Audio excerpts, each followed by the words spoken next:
Hi, welcome to Fiberchats. My name is Irina. I'm the host here, and my guest today comes to us from, and let me correct me if I'm saying it wrong, but it's Cashin, Ireland, right? Yes, so Nicola Brown.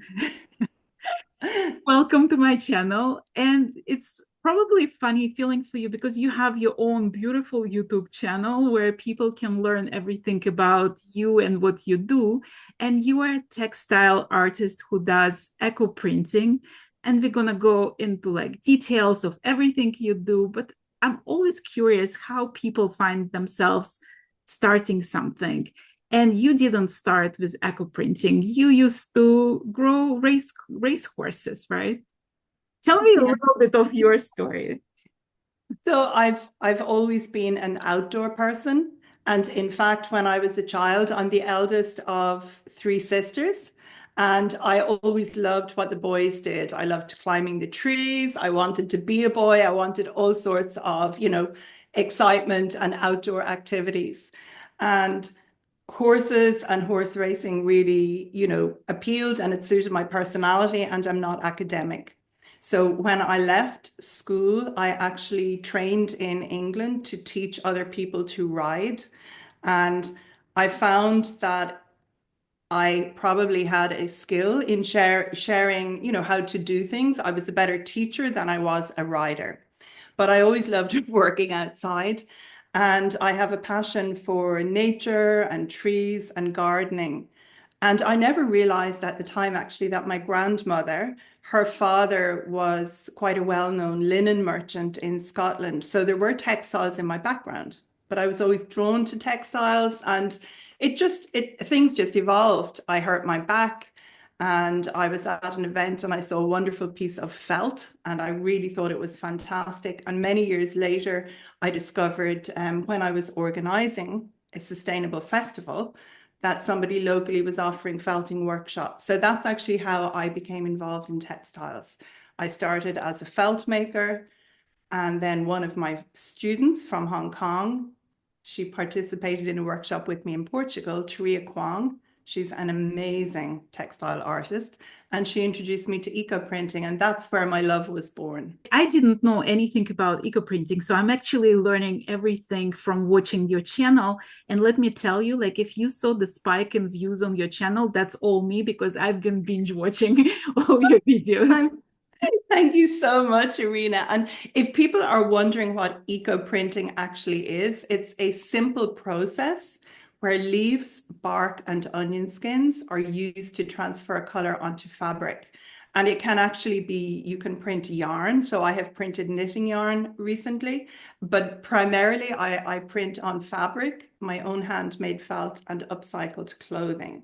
And my specialty is doing that without the traditional powdered chemicals to fix the color.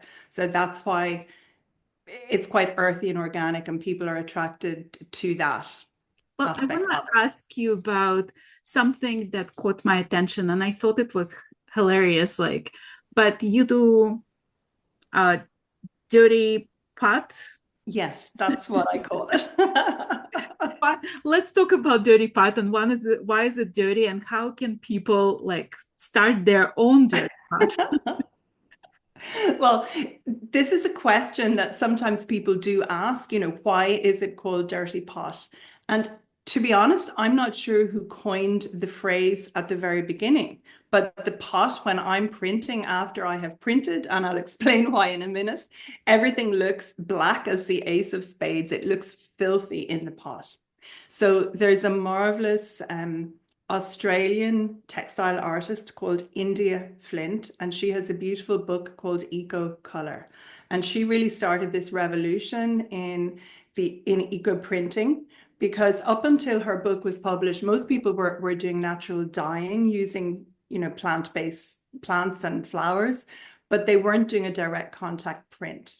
And she did, she's in Australia, so the eucalyptus is a really important tree. There are almost 900 different varieties of eucalypt in Australia.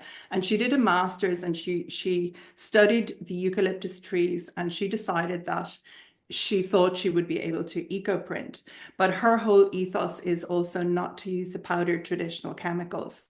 So when I started eco printing, I had looked at natural dyeing and it was very scientific. And I thought, whoa, I need to be very careful. I need to wear a mask. I need to be careful of my health, my chest, etc.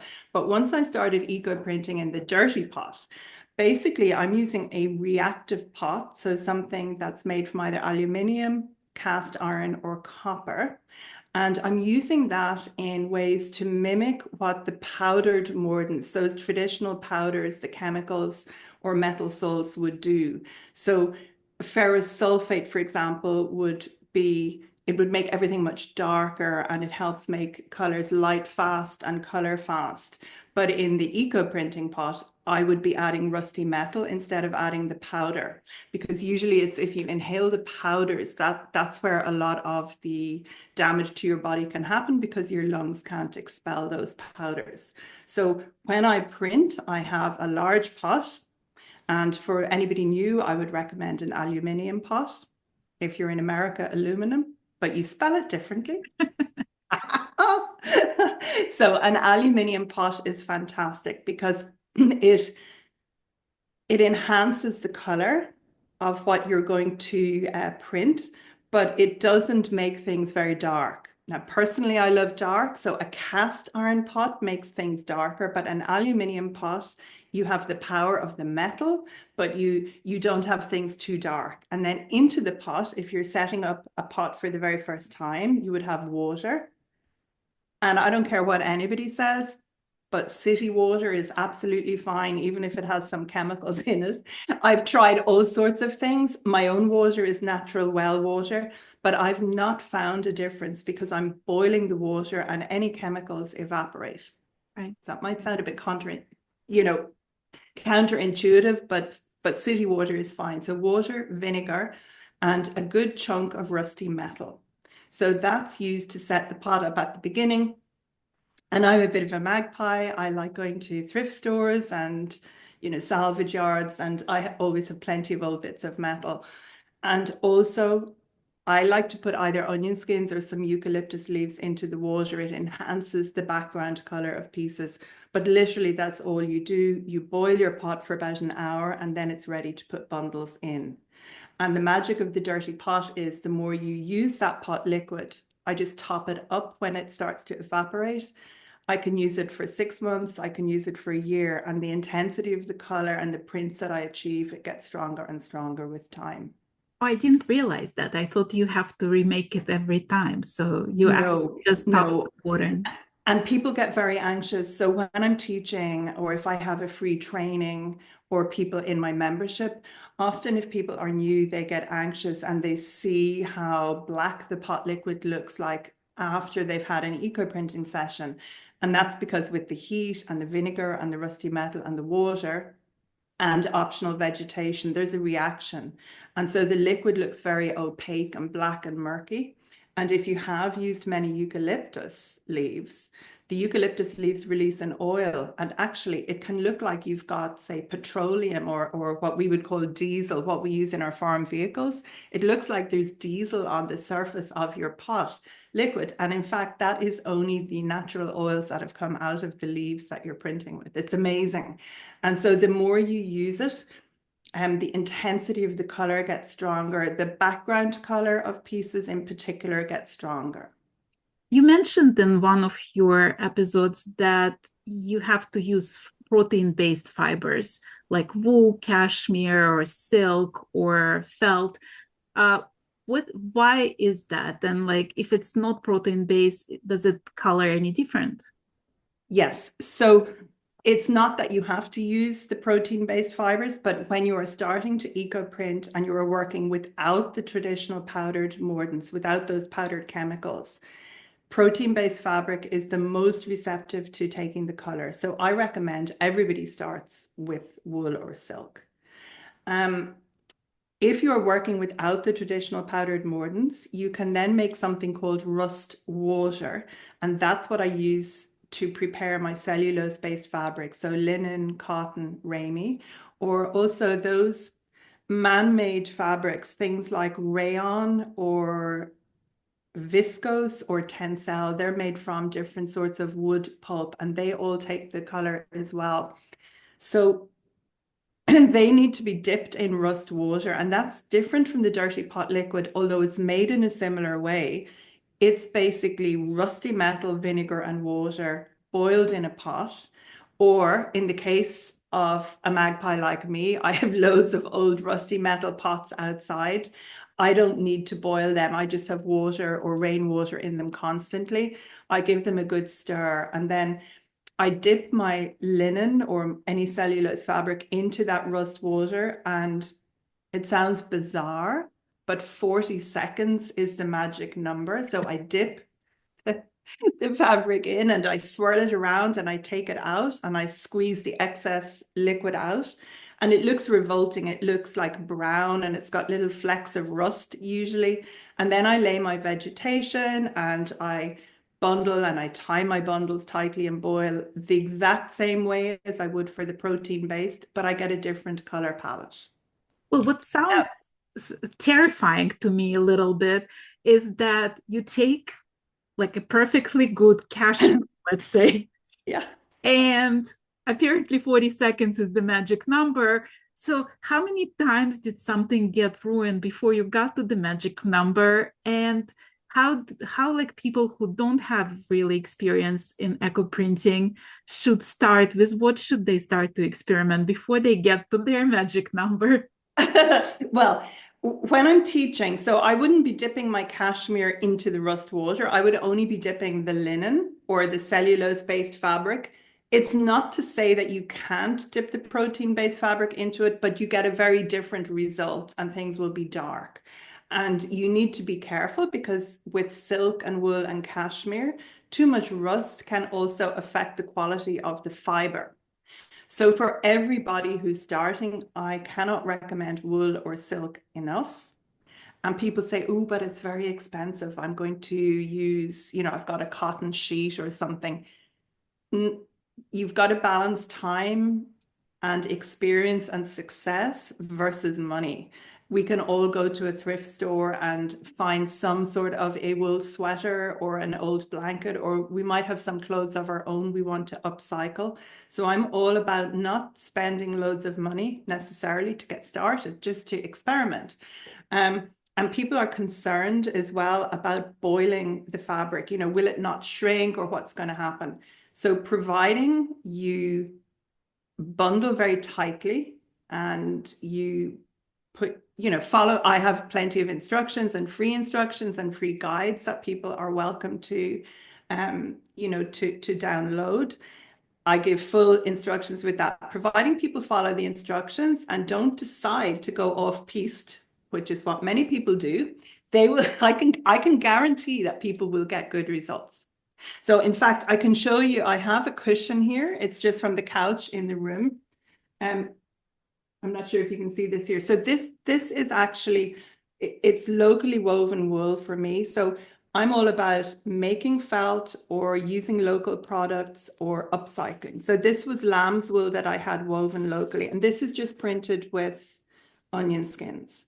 But I also have cashmere that I've printed with eucalyptus, and the cashmere hasn't shrunk in any shape or form. In the whole time I've been eco printing, which is approximately 10 years now, I haven't ruined one piece a year. And that's the truth. Right. At the beginning, when my friend, did a demonstration when I was teaching in Portugal, she asked, could she share with the class that I was teaching eco printing? And I was delighted, and she did on our final day, and we had great fun. But I came back to Ireland and I wasn't blown away by the results that I was getting. So I put it aside. I was still very much a felt maker. And then another year, and I was teaching felting in California, and a good friend from Ukraine came and gifted me a marvelous eco-printed scarf. She had felted it first and then printed it. And she said, I don't know what you're doing in Europe. You need to boil the bottom out of your saucepan. And as soon as I came home and tried that, my results were just totally changed. So you have to just trust the process and follow it. But it's a bit like if you were learning to let's say knit, I see you have a beautiful piece behind you. A total beginner is not going to do that as their very first piece. Or if you're a baker, you're not going to make somebody's wedding cake as your first piece. You follow a recipe or a pattern. And that's what I encourage people to do when they're eco printing, is start at the very basics. Work with something like onion skins, which is guaranteed to give good results, before you fling on every sort of leaf in your own area. Well, let's talk a little bit about the every sort of leaf in your area, because you decided to plant a few trees, and by few trees, I've heard it was 12,000 trees, Yeah, and 13,500. Yes. close enough, and that didn't end up well. So tell us the story. Tell us the story of 13,500 trees.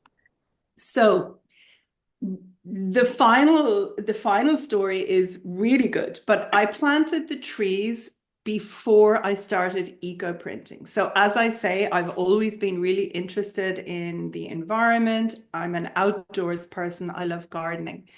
So I am very lucky. I have an old property that I renovated, and I have 18 acres of land. And I got a grant from our Department of Agriculture, and that was to plant deciduous trees. And I wanted to plant mixed species trees, but they insisted that the majority of the trees that I planted were ash.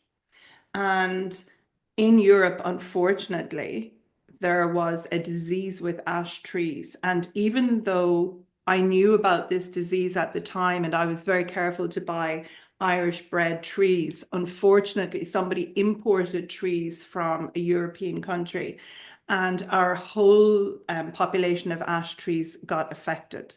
So this was really devastating, because I had planted 13,500 trees. Approximately 12,500 were ash and 1,000 were oak. So the oak were absolutely perfect, but all the rest of the trees had to be felled. So this was really awful. This was in 2018. They were felled.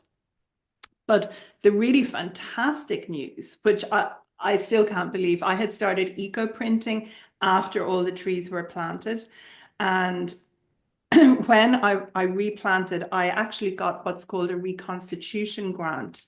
And I live in a special area of conservation, and it had to all be approved. But they allowed me plant over 900 eucalyptus trees. And eucalyptus trees provide the most amazing leaves for eco printers. And then in the rest of the land, rather than the monoculture that there had been before, they allowed me plant mixed species and all native trees. So I actually got what I would have liked at the very beginning. I was given permission when I replanted. So now they're all absolutely thriving. A lot of wildlife, and yeah, it's fantastic. And I also heard that you planted like 3,000 bulbs there as well. So Yeah, yeah, that was, spectacular. yeah. Yeah, actually 4,000. So we did those 2 years ago. At the time, I had somebody who helped me about once a month in the garden. It's very difficult. As a textile artist, I don't make a big income, but I do make a living, which is fantastic. So I make a living, but not a big income. But it's hard to get people to do specialized work, when it's not like on a contract. So I had somebody who was excellent, and he came for a year and a half, and I bought 4,000 bulbs. So I planted about 250, because I planted the ones I planted were for a shaded area. But then in the acre around the house and where my garden studio is, we planted the rest of the bulbs. So at the moment, they've all started coming into flower. So there are various different varieties of narcissi, daffodils, different ones. I predominantly, I wanted to plant bulbs that would be an attraction for bees, because there has been, a decrease in the amount of bees. So I have grape hyacinths, I have allium, really gigantic onions. They're almost waist height when they flower. And I've got all these daffodils at the moment, and they're beautiful. Are you still experimenting with new materials when it comes to eco printing? I love identifying new plants that are growing in my area that will eco-print. Unfortunately, my mum's health isn't great and another relative, so I don't have as much studio time as I would like. And what I try and do each year is identify one new plant in my own area.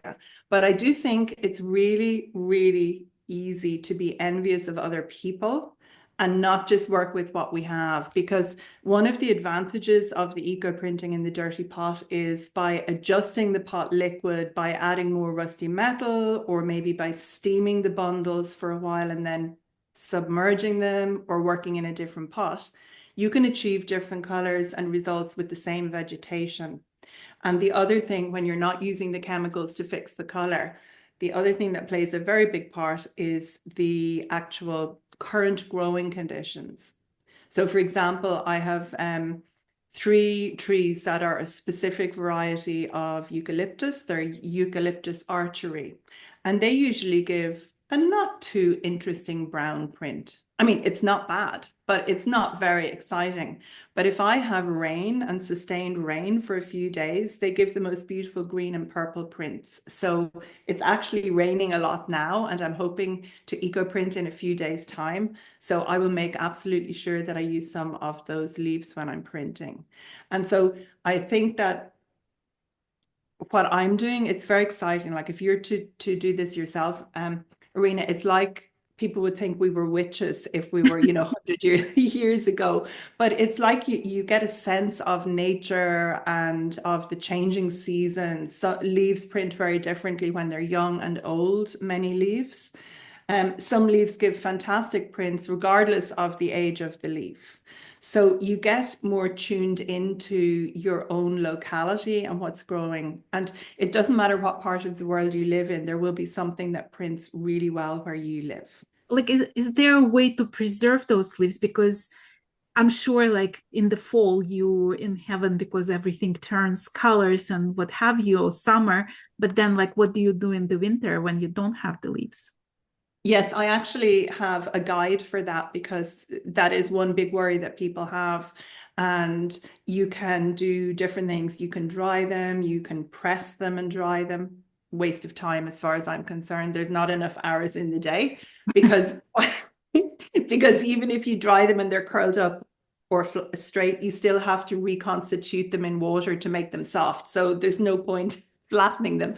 But you can freeze leaves. There are different ways you can preserve leaves that are all natural. I'm very lucky in Ireland because we have mild winters in comparison to, some other countries. So if you were living in, Northern America, Canada, Alaska, you would not have access to fresh vegetation all year round, but you can just dry so many leaves. Yeah. There's no problem. And often leaves that have been dried or they've fallen on the ground and you pick them up, they can even give better prints than younger fresh vegetation. It's interesting. And the leaves, when you mentioned the color in the autumn or the fall, people think that they're going to get more color from leaves. It doesn't happen, and the leaves don't print the color that the leaf is, if that makes sense. Right. And it's actually interesting because, like, I was talking to natural dyers, and it never translates into the color that you expect. So, like, most of the flowers would just get this muddy green, yellowish tints to it, and to get like some other colors, you need to do something else. Can you get bright colors in eco printing, or is it all like when people think dirty pot, they just think it's gonna be this murky brown? Can you actually get some bright? I have some leggings. Hang on one second. I just had them here so that I could show you just this leaf when I was talking. Now, the background of this, the background is dark, but that's because I printed these for myself and I like dark. But I could equally have had these on a clear background. So I'm not sure on the screen. Can you see the bright reddish color? Yeah. So those leaves are one of my favorite eucalyptus leaves. I grow them here.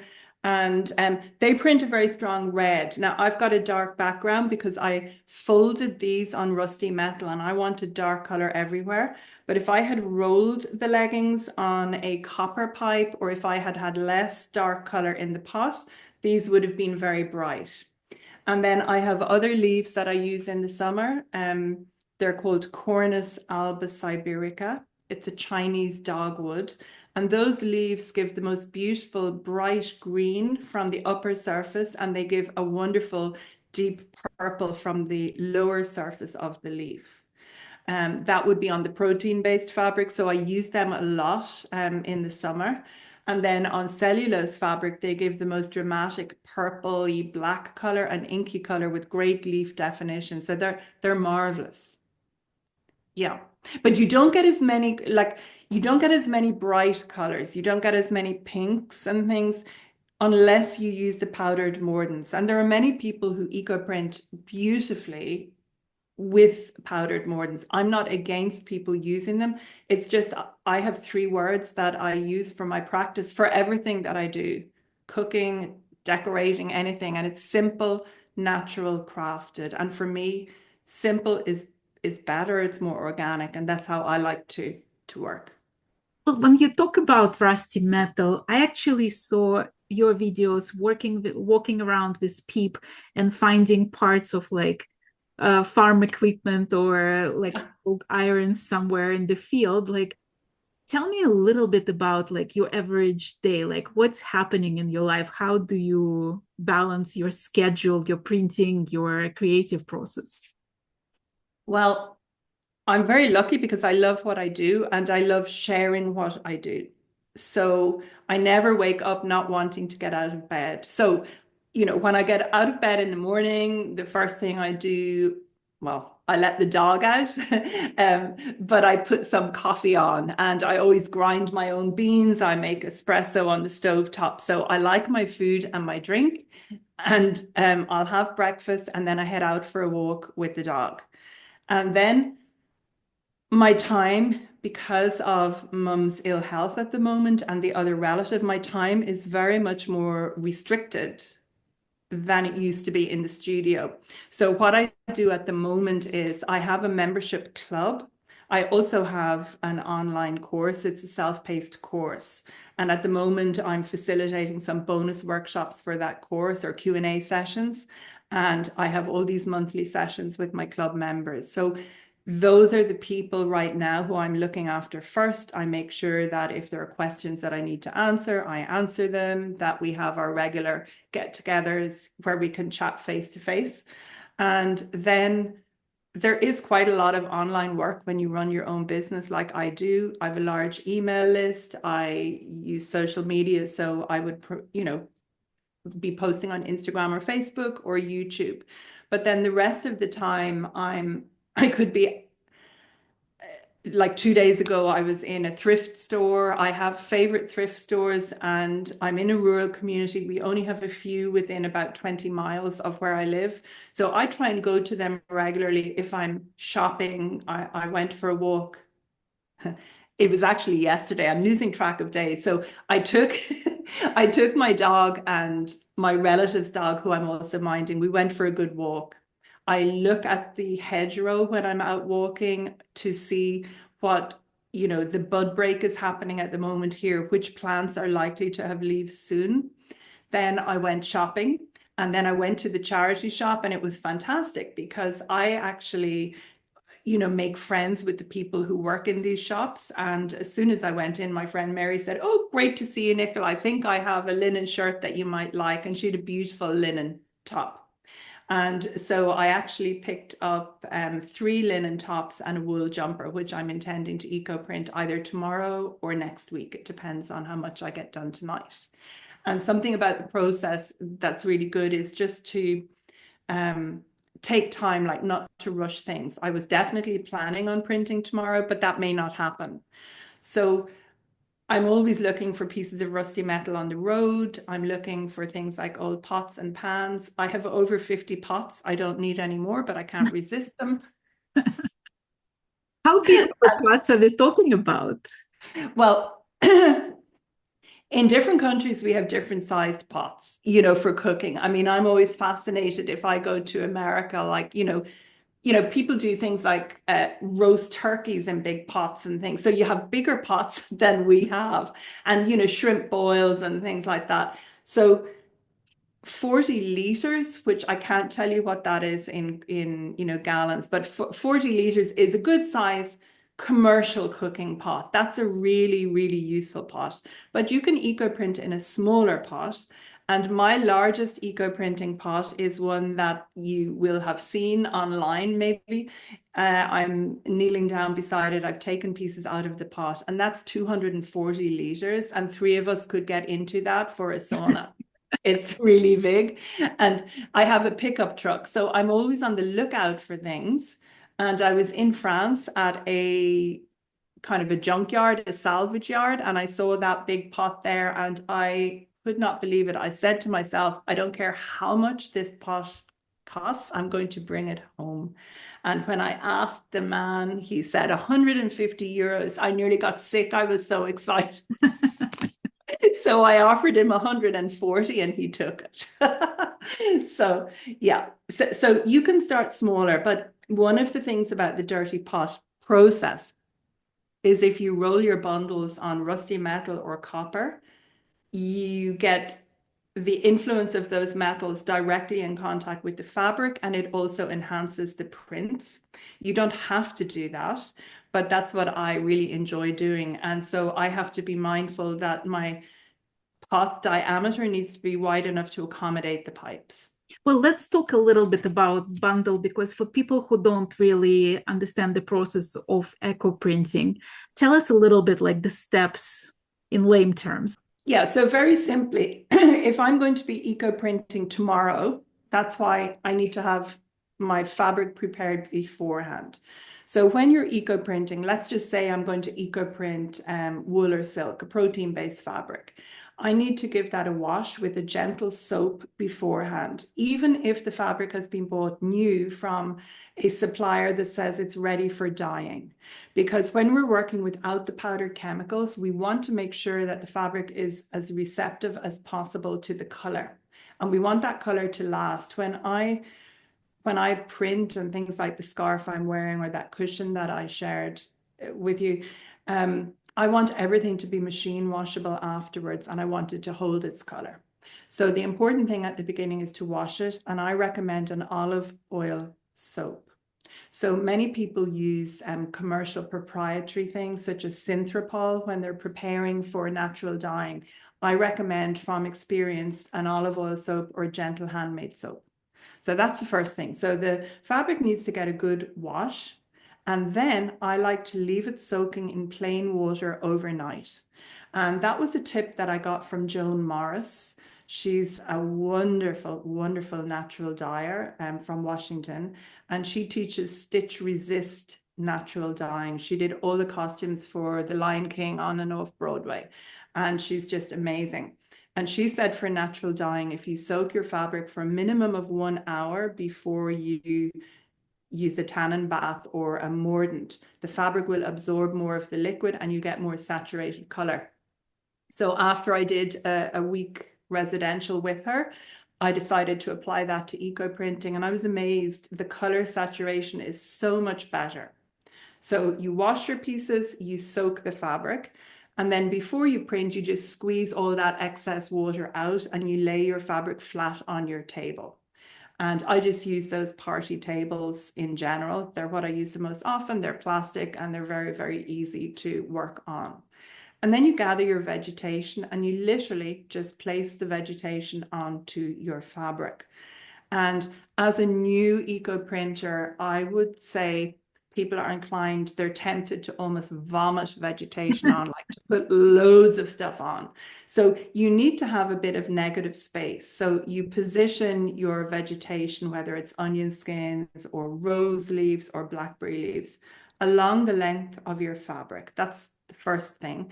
And then you need to roll that fabric up extremely tightly. And if people are moving over to the dirty pot from previously working with traditional powdered mordants, they are used to steaming bundles for a shorter period of time and they don't need to roll the bundle very tightly. But as somebody working without the powders, you need to have a very, very tight bundle. So what I do is I fill a bucket with water and I put it at the end of my piece of fabric, and then I start rolling my fabric, usually on a metal pipe, and I'm pulling it towards me, and I've got that tension from the weight at the end of the table on top of the fabric. So once I've my piece rolled up, I like to tie it with t-shirt yarn, preferably, because it's a little bit stretchy and I can use it many times. So you tie it really, really tightly, and then you've just got like this bundle that doesn't look like anything very much. And I like to prepare several bundles. You know, 5 is a good number. Mentally, if you start trying to do too much in one day, you don't get such a good result because you're not as mindful with how you lay them out.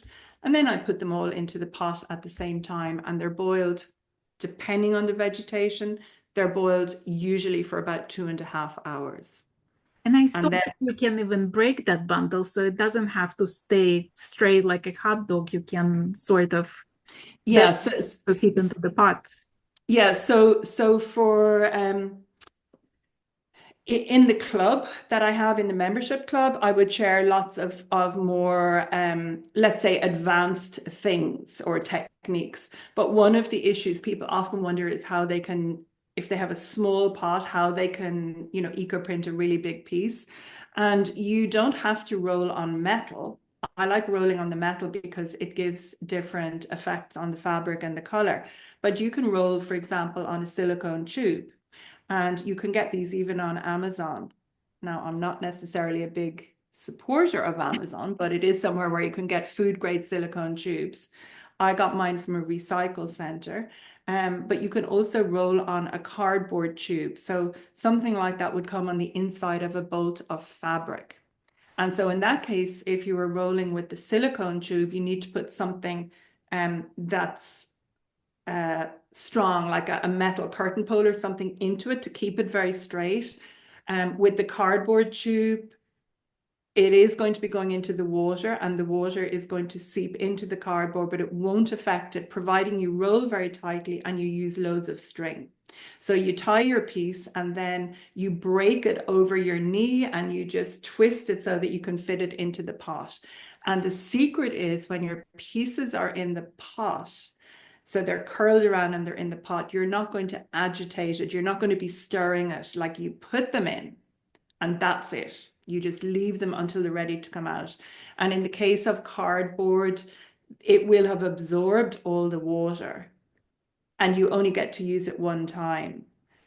If you don't mind putting plastic in the pot, you can use what we call cling film, but you might know it as saran wrap.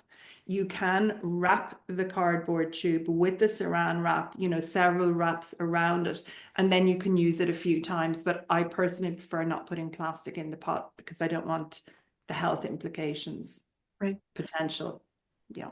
Are you ever surprised when you unroll it, this the result of it? Like, can you predict what you're gonna see there, or is it always a sort of miracle? Well, as an experienced eco printer now with about 10 years, I would say that 80% of the time I achieve pretty much 100% what I'm expecting to achieve. 10% of the time it's bad and I'm disappointed. And that's because there are so many variables when you're not using the powdered mordants. With the mordants, you're measuring everything accurately, you're weighing your fabric, you can repeat and get the same colors time after time. But when you're not doing that, you've got the season, you've got the age of the plant, you've got the current weather conditions. Something could have happened. Like at the moment, we're experiencing Sahara dust. Like, it's amazing how different things can affect the outcome. And then 10% of the time, I'm really excited because I'm very happy I've got even better results. But everybody has experiences that they're not so happy with. And one of the fantastic things about eco printing is you can overprint. So when I'm not happy with something, I just go back. And in that case, I usually tend to use onion skins and I just cover the whole thing and I print again. Oh, I didn't realize that. So that actually gives you an extra step of security there. Yes, and for people who are used to natural dyeing, um, people sometimes ask, well, can you eco print on, let's say, a silk scarf that's been naturally dyed? Absolutely. And equally, you can then use natural dyeing on top of your eco printed fabrics. There are so many things you can do. And I attended the most amazing international fiber and fungi and fiber symposium in Gran Canaria in January because I wanted to learn more about dyeing with mushrooms and lichen so that I could combine that with eco printing. So I'm very excited. Um, I have so many mushrooms now in my studio that I can't wait to use, but I'm just curtailed a little bit at the moment. So Well, yeah. let's talk a little bit about your what we as knitters call stash. So how much materials are we talking about like in your studio? How much of it do you like save, preserve, find in the fields, buy in the yarns in the secondhand stores? Like, Put it this way, I could never use everything that I have in my lifetime, and I will never stop accumulating things. Um, I'm lucky in that I live in the country and I have access to sheds on my neighboring farm. So even in those sheds, I have some of my leaves. I I have over 13,500 trees, but I still can't resist picking leaves up if I'm walking somewhere else or visiting a friend. I can't resist picking up pieces of rusty metal on the beach, pieces of driftwood, and I bring them home with me. So periodically I have to really do a bit of a clear out. So what I'm doing at the moment is I'm trying to clear one of my own sheds and my garage. So some of the dried leaf material that I hope to eco print with, I've had it for 5 or 6 years. I'm using that now to light my boiler. I have a wood-fired boiler. There's only so much you can have. And then I have a lot of vintage French linen because when you have a pickup truck, if you travel, you might as well fill the truck. yeah, why not? Makes sense. What And is so like what is the largest piece you ever eco printed? that's a good question. I haven't printed anything like super large. Like if you put 3 or 4 tables together, I've done a series of work. Like say for an exhibition, I did some large banners and I printed about 20 large banners, but they're not ginormous. You know, I find if I make things too complicated, it doesn't really work for me. And because I have a lot going on with family caring duties behind the scenes, what I am particularly enjoying at the moment is I'm really, really enjoying upcycling garments. I love that circular economy. I love wearing them myself. And I have about half a ton of amazing Irish knitting yarn, and I am going to be printing and doing some natural dyeing with the yarn. So I'm really looking forward to doing that. And then I want to do some work for an exhibition and I need to have the work finished by May. And for that, I'm going to combine my love of felting and eco printing. But what I'm going to do is make some wool pieces that are a combination of merino wool and eco printed silk. And for that, they start fairly big, but they won't end up ginormous, if that makes sense, by the time they're finished, because the felting process shrinks everything together. Well, you used to do wet felting predominantly, and then you got into the eco printing. Mhm. Do you still find time for felting, and is it like difficult to split between the two? Well, I absolutely love wet felting, and I never ever thought I would end up doing as much eco printing as I do. So, in an ideal world, I would divide my time equally between growing the plants, felting, and eco printing. But with felting, you need more physical time for particularly for bigger projects. They take much longer to make. And so if I have a day when I can be creative, if I am eco printing, I can print maybe 5 pieces. I can print more, but I can do 5 pieces very mindfully and really enjoy the process and still have time to cook some food, walk the dogs, that is a really good day's work.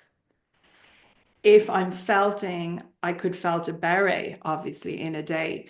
I could felt two berets in a day, but it's not as mindful. So what I'm tending to do is do more eco printing at the moment, but that doesn't mean I've lost my love for felting. And I particularly like I like felting where I'm combining eco-printed silk with the merino in the Nuno felting process. And so I also lost some trees. We've had a few bad storms in Ireland, one in December, followed by one early this year. And a few of my young eucalyptus trees fell. And I tried printing with the leaves and they printed brilliantly. So I'd like to do some of the work for the exhibition that combines the fallen leaves, the eco printing, and the felting. Right. And felt takes the color brilliantly because it's protein based. You know, it's got the wool or it's cashmere or yak or camel hair. And when you make your felt, it absorbs the color from the eco printing really well. So they marry well as two processes. Well, you're an obvious artist, and there is this fine balance between being an artist and a businesswoman because you making a living out of it.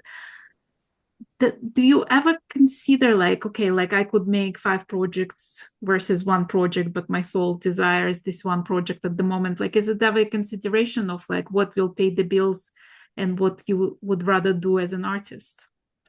Um, I just have not been able to do, like, I would like to do more work for exhibition, and I just haven't got the time or the headspace. So for me, if it's not something that I enjoy doing, I'm not going to do it at all.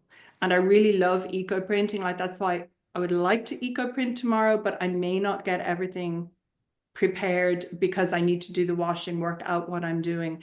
Often that preparation takes the longest for me. Where, and it's ironic because you mentioned stash. If you don't have a large stash or you're starting out, it's very easy because you only have a few pieces of fabric. But for me, I'm looking at it and I'm saying, okay, what am I going to do? And I'm always ambitious. I want to do that bigger project, but then that mightn't happen. So I have to rein in what I want to do. But I never, I years ago, you know, I had a lot of business mentoring and I was selling felt and eco printed pieces. You know, I was wholesaling them and I didn't enjoy it at all. I didn't get pleasure from it. And it was very difficult. Even though I had lovely distributors, it was really difficult because, you know, they could want colors in a specific range and a specific leaf, and then the weather conditions would change and it wasn't giving that very, very specific color. And the on one hand, intellectually, they understood it, but on the other hand, they weren't excited that the colors were different. I found it way too stressful. So I won't do something if I don't get pleasure. Well, talking of stress, I mean, there are deadlines and there are people who expecting classes from you and the patrons and what have you. Do you often find yourself stressed, and how do you deal with the stresses of this work? Hmm. That's a really good question. I think I'm very lucky. I think that the people who are in my membership club, when I started a membership model, it was early in lockdown, really. I was very lucky. I had been teaching online and I love teaching face to face, but I also love teaching online because I can reach more people.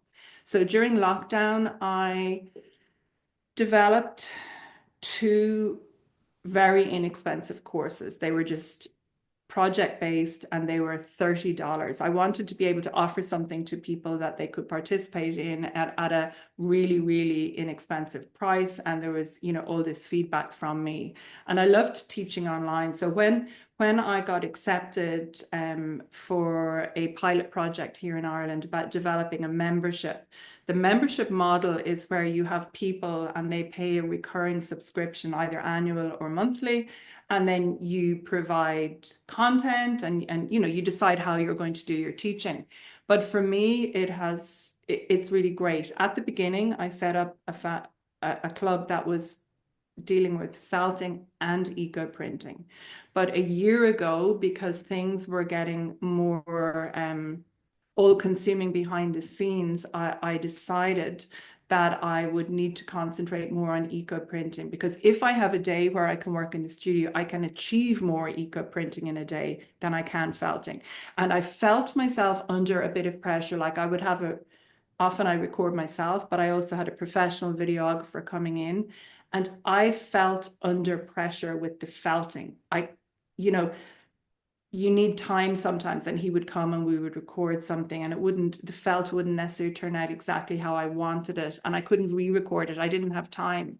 So for me, it made sense to um, maybe not offer as much. So now what I do is, and then to give more to the people who are in the club. So now I have a really good cohort of people. Many have been with me from the eco printing and the felting perspective, and they still have access to their old content, and they're in the new Dirty Pot Club.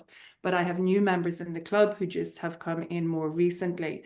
Many people then make this their full-time income. Like a lot of people who I would share with, they may come from a textile background, they may be teachers, but there are also people who are retiring and they've had high pressure jobs that they've really enjoyed, but they haven't had time to be creative. And they start eco printing and they make an amazing income from it. And because I can't teach face to face at the moment, just with time restrictions, and I can't participate in events, everything I do is online. So I have to remind myself that there's only so much that I can do. So it's much better. I have a new self-paced course that people can run through at their own time, and they have lifetime access to it. And I have the membership club, and that's it at the moment. And I'm going to put all this information in the description of this video. So if you guys are curious about trying a course or becoming a member, you'll know how to find it all. Do you ever feel lonely because you do a lot of things home by yourself, or even if you go for a walk with the dog? It's a secluded lifestyle, basically. Do you get lonely, or do you feel like the people online are your friends? I definitely feel the people online are my friends. And don't be horrified, but I loved lockdown. Obviously, You're not I the only one, with all the bad things that happened, it was brilliant for a lot of businesses and a lot of people. um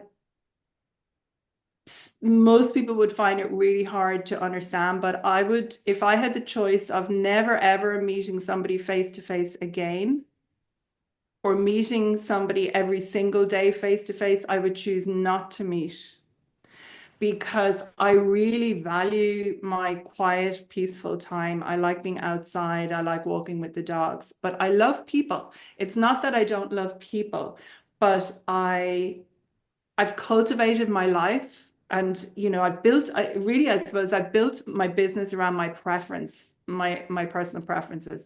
Sure, I would like more time with my friends at the moment because I'm on the road a lot and doing hospital visits a lot.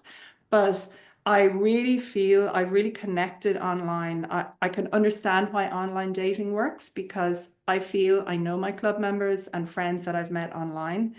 And I was at a business meeting I was invited to something in Dallas last year. It was my first time traveling again since COVID. And I met up with one of my club members, and we went thrift store shopping in Dallas. And, it was like I'd known Becky all my life. So definitely we could make a proper, meaningful connection online.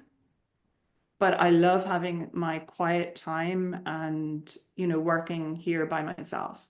I feel the same way because like I'll go to Fiber Festival and I'm a social butterfly there and I talk to everybody and I love meeting everybody. But then I need to come home and just sit on my sofa and knit and have my cat next to me and like not talk to anybody for a while. Yeah, yeah. And so then you can understand. But, a few people are horrified, if I say that. And I'm not somebody who, like, I'm actually much better hosting a party than going to a party. It's interesting. There must be some sort of control issue there as well. Are you a perfectionist in general? And is it possible to be a perfectionist as an eco printer? Well, I would never, ever have said I was a perfectionist. But funnily enough, the person who taught me felting said absolutely that I am. And I wouldn't have said I was because I'm very organic in what I do. But it all comes back to that simple natural craft that if I try and make things too complicated, it doesn't work. And I get very frustrated with myself and I'm not happy with it at all. And I just can't work through it. So paring things back and just keeping it very simple works for me. And I'm very happy to be surprised, when I open bundles, but with experience, 80% of the time it works as I think it will.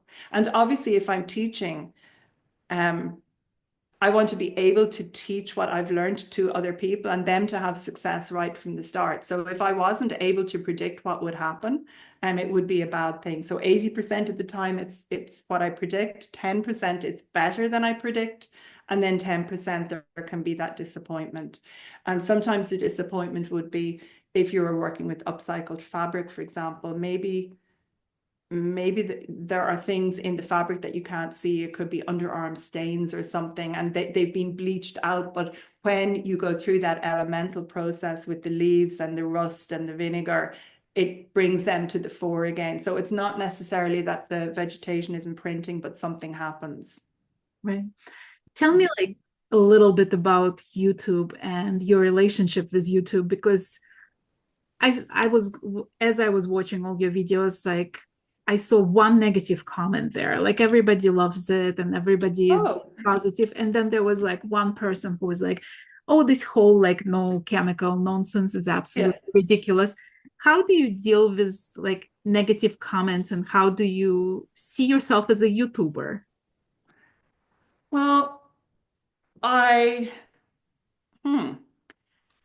I've never ever deleted a comment from YouTube except I had, the odd time you get spam, somebody's trying to advertise porn or something. So clearly I will delete that. I have had one negative comment on a felting video. It was, I think, a Russian felt maker several years ago, and it was a beginner's foundation step-by-step YouTube tutorial where the tutorial is about an hour and a half and it's making your first piece of felt. And she basically said it was ridiculous and it took so long. But for me, when you're starting, you need to understand like it's not a quick process. I just did it in real time and, I left her comment there because, I couldn't care less about it. You have to develop a thick skin. And yeah, sure, sometimes people make very derogatory comments. They're more likely to make a derogatory comment on Facebook. And what I do is I just sit back and then people who follow me, they come in and they answer and they say, hold on, what are you saying? But as a YouTuber, there's somebody who, if anybody is thinking of developing a YouTube channel, Sean Cannell from Think Media, I found him really, really good. And the only reason I started developing a YouTube channel was because at the beginning of COVID, I was teaching online. I wasn't concentrating on YouTube at all, but I had uploaded a few videos many years before. So the videos were hosted there. So I had a channel, but I wasn't putting regular content up. And I got asked to teach some people who were involved in adult education how they could teach online, how they could translate their craft workshops into an online offering. And when I started doing that, I realized I probably needed to learn more about, microphones and lighting and different things. And I started following Sean Cannell and Think Media. And then I just decided to start posting on it. And I don't really know. I just got into it. I just enjoyed it. I like sharing things and I like teaching. So I started just sharing tips and advice. And very quickly, my channel grew quite quickly. And so I share a mixture now of wet felting, eco printing, and sort of sustainability things like, behind the scenes at Clasheen and, growing the dye plants or the trees or renovations. But it is interesting because Yeah, I don't get I get comments on YouTube. I don't get the same interaction in the community section as I would on Instagram or Facebook. But actually, my YouTube followers are very loyal and they often join courses and things. So it's something just to remember. It's the second largest search engine in the world. And for anybody thinking of starting out, content beats quality of production every single time. People want to see a genuine person, Well, you and know. it's funny, like I interviewed the person who said every artist should have a YouTube channel, and her reasoning behind it was because we all have our own way, and your audience will connect with your way. So some people that gonna find your channel and gonna criticize it, they just not your audience. But there are people who will relate. You can have five explanations, five YouTube tutorials of certain technique, Mm. and your explanation is going to click with them, like they'll understand the way you explaining it. So I think it's there is a room for everyone on YouTube. So if you guys thinking about starting YouTube channel, yeah, put it out there. And one of the guys that I saw on YouTube who just like talks about YouTube channels said, you know what, the first 20 videos is going to be absolute trash, so just put them out there and don't worry about the quality of it, and you'll learn as you go. And I'm like, I couldn't agree more. Yeah, and one of the things that I learned from, following Think Media was at the beginning, um, keep your videos really short, 2 to 5 minutes, and post one video a week. And then really quickly you get over that fear of being in front of the camera. I mean, I don't go back and look at my videos at all. But it really doesn't matter how you come across, so long as what you are sharing is of interest to somebody. And if you can help that one person, isn't it worth it? I loved watching your videos, so I think you did a tremendous job with YouTube videos. I enjoyed it, even though I've never tried echo printing. And I'm actually really tempted because the way you explain it, it looks really doable and really fun. So thank you for being a YouTuber, and thank you for sharing your knowledge with us. And also, Nicola, I want to thank you for being my guest today. I really loved getting to know you, and I hope we're going to continue this discussion in the future. Well, thank you so much for inviting me. And as a knitter, I mean, what would be wonderful would be if you knitted a large square and then you eco printed it and you had it like for a cushion, a pillow cover. It could be fantastic. I'm actually super curious to knit with your eco printed yarn and see what can be done with that. So maybe we'll collaborate in the future. Actually, if you would like to, I would be happy to collaborate because I'm about to eco print more yarn. I'm going to make something small with the yarn I've already printed, but I haven't got enough time to knit and print. So if you would like to collaborate, yes, let's I would do love that. that. I'll design something with that. Yeah, let's do it. Whoa, fantastic. And it's beautiful Irish wool. I was very lucky to be given a gift of this. So fantastic. Okay, brilliant, Irina. Super. Thank you so much for inviting me. I've really enjoyed our conversation. Thank you.